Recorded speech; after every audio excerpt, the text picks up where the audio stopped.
Olá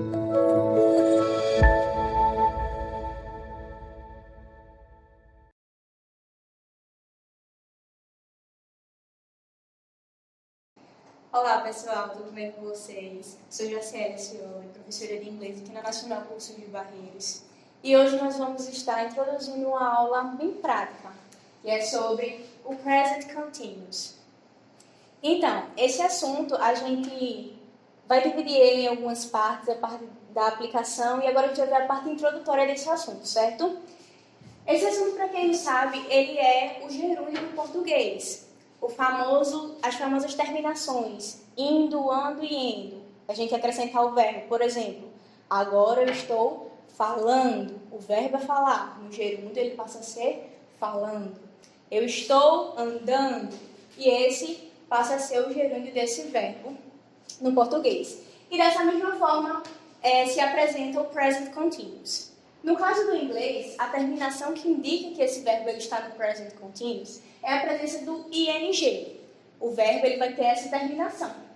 Mas e aí, professora, como é que a gente vai aplicar o verbo, essa terminação aqui? Existem regras para que a gente faça isso? Existem algumas regras. Como a gente sabe, o inglês ele não é tão simples quanto a gente gostaria, mas aqui a gente vai tentar simplificar da melhor forma possível. Então, a gente tem a primeira regra que a gente encontra. Os verbos que eles terminam com a letra E, todos os verbos que tiverem essa terminação, a gente vai eliminar a letra E vai adicionar o ing. Como, por exemplo, a gente tem o verbo dance, que a gente elimina o E e passa a ser dancing. Dançar, que passa a ser dançando no present continuous.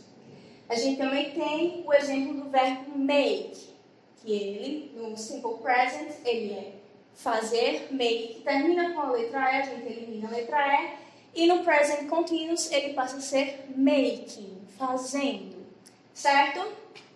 E aí essa é a primeira regra do present continuous. Então a gente vem para nossa segunda regra. Os verbos que terminam com IE, a gente elimina essa terminação, a gente acrescenta um Y mais a presença do ing. Temos aqui o exemplo da palavra die, o verbo die, que no simple present, die, no present continuous passa a ser dying, ou seja, morrer, morrendo.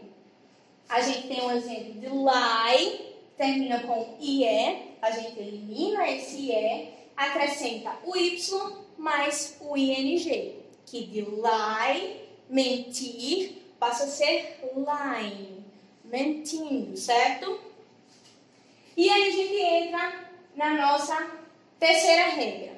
Os verbos monossílabos e dissílabos que têm a terminação CVC, que a gente chama, e é consoante, vogal, consoante. Então, se atentem a isso. Se o verbo ele for monossílabo ou dissílabo e tem a terminação consoante, vogal, consoante, a gente vai duplicar a última consoante e acrescentar o ing. Temos dois exemplos aqui. Travel. Travel tem duas sílabas. E termina consoante, vogal, consoante. O que é que a gente faz? A gente duplica a última consoante, que nesse caso é o L, e acrescenta o ing. Travel, que é viajar, passa a ser traveling, certo? Viajando.